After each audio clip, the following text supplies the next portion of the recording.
वक्त पे LNG import नहीं की। जब एलएनजी इंपोर्ट नहीं की तो उन्हें क्रूड ऑयल लेना पड़ा, जो महंगा होता है, तो फिर तेल की कीमत ज़्यादा, फ्यूल की कीमत ज़्यादा हुई। अब वो लोगों से वसूल कर रहे हैं। नेपरा के अंदर जो ये टैरिफ डिटर्मन करता है, उसमें सिंध के नुमाइंदे ने अपना एहतजाज रिकॉर्ड कराया है कि ये पैसे लोगों से वसूल नहीं करने चाहिए, ये पैसे वफाकी हुकूमत को खुद देना चाहिए। वो क्या हुआ कि लोगों से वसूल करके और लोगों पे ये बोझ डाल दिया गया है। तेल की कीमत कल बढ़ी है, लोगों पे बोझ डाल दिए गए। IMF से जो हमने शदीद एहतजाज किया है इस बात पे, मैंने अभी थोड़ी देर पहले बताया, फिर आपको बता देता हूँ कि जो वज़ीर ख़जाना है इस वक्त, वो पाकिस्तान पीपल्स पार्टी के ज़माने में भी वज़ीर ख़जाना थे। उनका इंटरव्यू मैंने खुद सुना है, आप लोग भी ज़रा नेट पे रिसर्च कर लीजिएगा, पुरानी 15-20 दिन पुराना इंटरव्यू है, ज़्यादा पुराना नहीं है। तो उनसे सवाल किया जो एंकर है उसने कि जी IMF वाले इतने सख्त शराइत क्यों रख रहे हैं? तो उन्होंने एडमिट किया जी बहुत सख्त शराइत रख रहे हैं, और मैंने पहले 2009-10 में IMF के साथ डील किया है, और वो हलवा था, it was a piece of cake जो निगोशिएट किया मैंने। और उसकी रीज़न अगर उनको समझ नहीं आई तो मैं समझा देता हूँ, जो मिल के लोग कह रहे हैं वो समझा देता हूँ। हम सिंधी में कहते हैं, उर्दू में भी इसका कोई ना कोई मुहावरा होगा कि सिंधी में कहते हैं मैं कुटन दिया है किले थे, यानी भैंस जो है ना, वो जितना किला उसका मजबूत होता है ना, उतना ज़्यादा वो। असल में उस वक्त आसिफ अली जरदारी साहब, पाकिस्तान पीपल्स पार्टी, यूसुफ रज़ा गिलानी साहब की हुकूमत थी, और उस वक्त के वज़ीर ख़जाना जो आज भी वज़ीर ख़जाना है, उनका किला मजबूत था। अभी उनका किला वो बड़ा सा, रोज़ जो है उनके अपने वज़रा हर साल चीनी की किल्लत। पिछले साल, आज से 2 साल पहले और पिछले साल हमें कहा गया कि हमारी रिकॉर्ड फसल गंदम की हुई है। हम भी बड़े खुश हुए, और उन्हीं के वफाकी वजीर कौमी असम्बली के फ्लोर पे कहते हैं कि 66 लाख टन गंदम पता नहीं कहाँ चली गई। कहाँ चली गई मैं आपको बताता हूँ। जब दुनिया में कीमत बढ़ती है, इनके लोग, और ये बड़ा रिकॉर्डेड है, खुद ही स्मगल करके बाहर निकाल देते हैं। महंगी अपनी सस्ती गंदम जो है वो बाहर भेज देते हैं, और फिर बाद में महंगी इंपोर्ट करते हैं।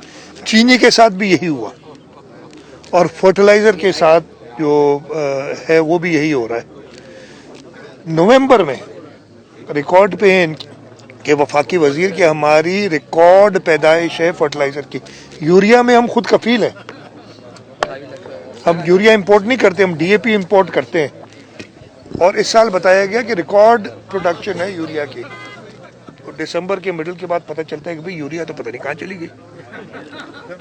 हमें ये खदशा का यकीन है कि इन्होंने ये स्मगल कर देते हैं, और अगेन हर चीज़ का ब्लेम तो सिंध पे डाल देते हैं। वो कभी कहते हैं ईरानी पेट्रोल जो है ना वो सिंध में बिकता है, तो मैं कहता हूँ यार ईरान से तो हमारी सरहद ही नहीं है। बिकता है तो वो बॉर्डर क्रॉस करके आता है, पूरा बलूचिस्तान क्रॉस करके आता है, या पंजाब के थ्रू घूम के आता है। तो उन हुकूमतों से पूछे इधर फिर आके अगर बिकता है। तो ये लोग हमेशा दूसरे पे इल्ज़ाम लगाना, कभी पिछली हुकूमतों पे, कभी सिंध हुकूमत पे, या आता है अपनी नाअहली, उसको हमेशा छुपाते हैं। छुपाते क्या हैं, वो छुप नहीं सकती। अभी किसी से छुपी भी नहीं है कि जो बिजली की कीमत में 4 रुपया 30 पैसे यूनिट की फ्यूल एडजस्टमेंट चार्जेस किए, वो क्यों किए हैं भाई? उन्होंने, सिंध हुकूमत ने 2012 के बाद तकरीबन 10 साल के उसके बाद, अरसे के बाद यहाँ पे ये रेस मुनक़्क़द कराई है, और आज इसका तीसरा और आखिरी दिन है। और मैं इधर आया हूँ स्पोर्ट्स डिपार्टमेंट की इनविटेशन पे, और यहाँ पे देख के कि लोगों की जो इसमें इंटरेस्ट है, कई पूरे पाकिस्तान से पार्टिसिपेंट्स आए, और इधर लोकल्स की जो इंटरेस्ट इसमें मैंने देखी है, देख के बड़ी खुशी हुई है। मैं आपको पहले भी जब बात की थी, आगे हमने ट्रैक पे जब वो फ्लैग ऑफ किया था, तो मैंने यही कहा था कि कई मुल्क हैं दुनिया के जिनकी मईशत डिपेंड ही टूरिज़म पे करती है, सियाहत पे। थर में, पूरे सिंध में, और ख़ास तौर पे थर में हमारे पास बेहतरीन मौक़े हैं। हमारी कोशिश यही होगी कि इसको एक रेगुलर फीचर बनाया जाए। हम इसको बजट करेंगे अब हर साल, और इसके साथ साथ एक पूरा प्रोग्राम बनाया जाए थर्मल टूरिज्म के लिए। सर्दियों के मौसम में जैसे ये रेस है, इसके अलावा एक दो इवेंट्स और मुनक्कद किए जाएं। बरसातें जब थर में होती हैं और थर सरसब्ज़ व शादाब हो जाता है, उस वक्त बहुत लोग आते हैं, उनको फैसिलिटेट किया जाए। और उनको फैसिलिटेट करने का मतलब ये है कि लोकल इकॉनमी को फ़ायदा दिया जाए, लोकल लोगों को रोज़गार के मौके मिलते हैं।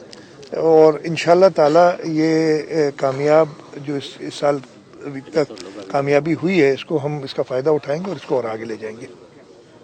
सर जो सवाल है, आपका सवाल था, आपने उधर कहा था, मैंने नहीं जवाब हाँ दिया। सर, जेको वफ़ाक़ी हुकूमत तरफ़ां पाणीअ जी खोट ऐं सिंध में जेको हाण जी हिन वक़्तु शदीद किलत आहे, ज़राई मुआशत जेको तबाह थी चुकी है, उन हवाले सां तव्हांजो छा चवणु आहे? मैं उर्दू में जवाब दे देता हूँ ताकि सारे समझ जाए। मुझे इस वफाकी हुकूमत की समझ नहीं आती। अगर आपको समझ आती है तो आप लोग प्लीज़ मुझे समझा दें। वो लोग कहते हैं कि भाई ये लोग क्या हैं। जब से ये आए हैं